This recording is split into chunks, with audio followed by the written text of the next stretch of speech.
Hey, my name is Yoni. I'll tell you a little bit about myself. I came here a few years ago from Israel, and my English was really bad. Not that it's great now, and stuff got lost in translation. I'll give you a few examples. I wanted to buy a car.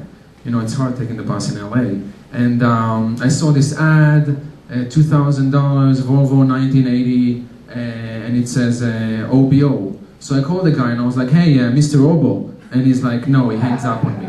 And I was like, that's the right number, what's going on? I called him again, I was like, Mr. Obo, it's about the car. And he's like, yeah, I'm selling a car, but my name is not Obo. So then I understood what OBO meant. I went to see a concert at UCLA, and the guy in front of me was so tall, so I couldn't see really well. So I was gently, like, you know, patting on his shoulders, and I asked him, sir, would you please bend over for me? And he was like, what? He's like, come on, just bend over, you know, come on, just be a good sport. I mean, let's get it over with. I just bend over, you know. So, you know, he wasn't happy with that, really. And then I used to work for another guy. He was moody, he just broke up with his boyfriend. So he used to, like, praise my work, and after, like, 5 minutes, he's yelling at me, screaming, I can hire a guy from the street, from Home Depot, for, like, $5 an hour, and he will do a better job than you do. So, I mean, my friends saw me pretty upset, and they're like, well, Yoni, how is this new job working for you? So I told them, I mean, this guy, I mean, all day long, he's going down on me. And he's going down on me like in the morning, and he's going down on me like during lunchtime, and I can't keep up with this guy. I mean, I don't know, I mean, they're like, what? You know, you mean like bringing you down or letting you down? I mean, going down on you is something like totally different. So then I needed to make some money to make make ends meet, make some, pay the rent. So I started driving, and I used to like deliver packages all over the state. So one time I remember I drove back from San Francisco to Los Angeles on the 5 South, and in the middle of the road, on the side of the road, in the middle of the road, yeah, not side, on the middle of the way, on the side of the road, there was a sign saying, next 5 miles, don't take hitchhikers. So that's the first time I saw that sign. I mean, I don't know if you guys have ever seen that sign, but I thought maybe the place is haunted, maybe there was a murder during the past, and the ghost is still like, cruising around. So I went online, I Googled it, and I saw there was a correction facility over there. So there's a prison, so basically that's why you can't pick up any hitchhikers. So I was wondering, what if I drive around that area and after like 4.5 miles I see a hitchhiker? I mean, can I like pull over and tell him, hey, would you mind walking another half a mile so I can pick you up? I mean, seriously, if someone escaped and ran with a steel ball and chain attached to his leg 4.5 miles, I think he deserved to be picked up, you know? I'm sure he has some interesting stories to share. And then I figured out that I'm a pretty good driver, so I started driving hookers. Yes, I drove prostitutes for a living. I found that job on the LA Weekly. I mean, it looks great on my resume, by the way. Like, hookers drivers, people always look up to that, you know. I mean, if my mom only knew, she would have been here on the first plane from Israel, snatching my ass back to Israel. So I started driving them, and I mean, they pay you 20% from whatever they make that night. Which, I mean, you can't really trust them because they're still hookers, you know, so you never really know how much they make. But basically, sometimes it just gets a little bit sketchy. I mean, the customer doesn't want to pay, and I have to go up there and sort it out and make everything right. And, I mean, look at me.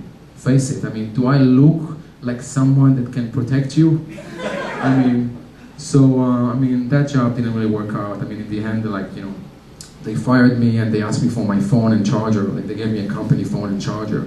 I felt like a suspended cop giving away his badge and gun.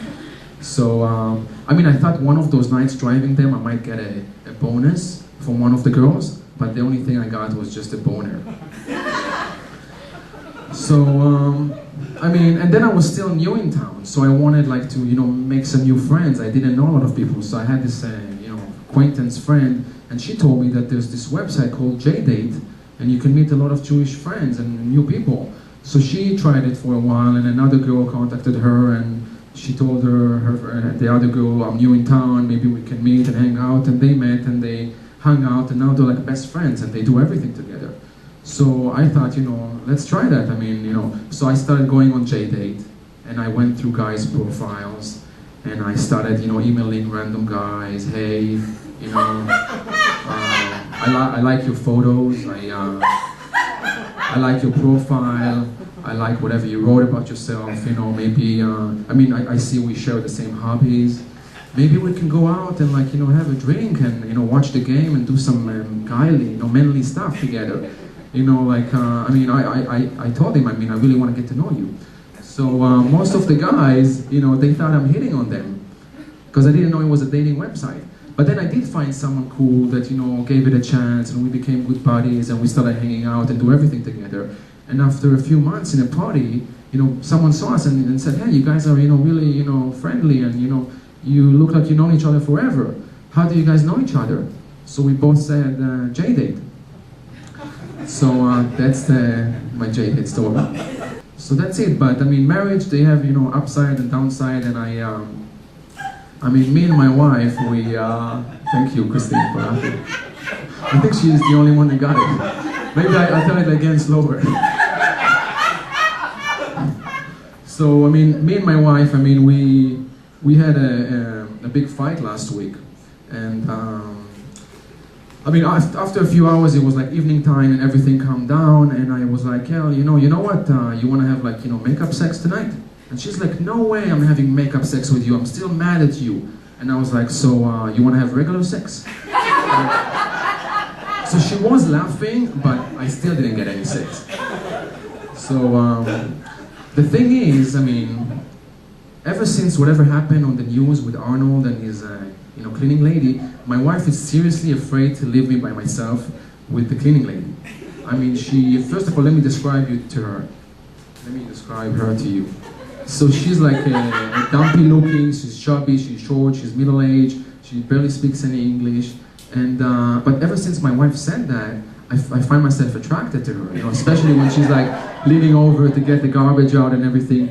And you gotta understand Arnold, I'm a big fan of Arnold. I have a lot of respect for the guy. He came here with nothing, a bodybuilder, movie star, governor. And if that's what it takes, if you have to impregnate your cleaning lady to be the man that he is, to achieve those goals, I'll take one for the team. Seriously.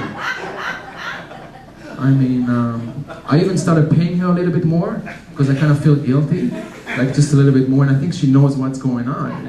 She always see me watching the news on the Arnold segment. But basically, my wife had her come and clean the house every 2 weeks, and now I'm making her come every week. If you guys know what I mean. But basically, I'll just say one more thing about, the Institute of Marriage. If you really think about it, it's hard to get out. It's like any other institute, right? Like prison. It's really hard to get out, right? You get to have visitors once in a while. If you're lucky, you get some conjugal visits. And you can get time off for good behavior, right? And tonight has been my time off for my good behavior. Thank you very much. You guys have been amazing.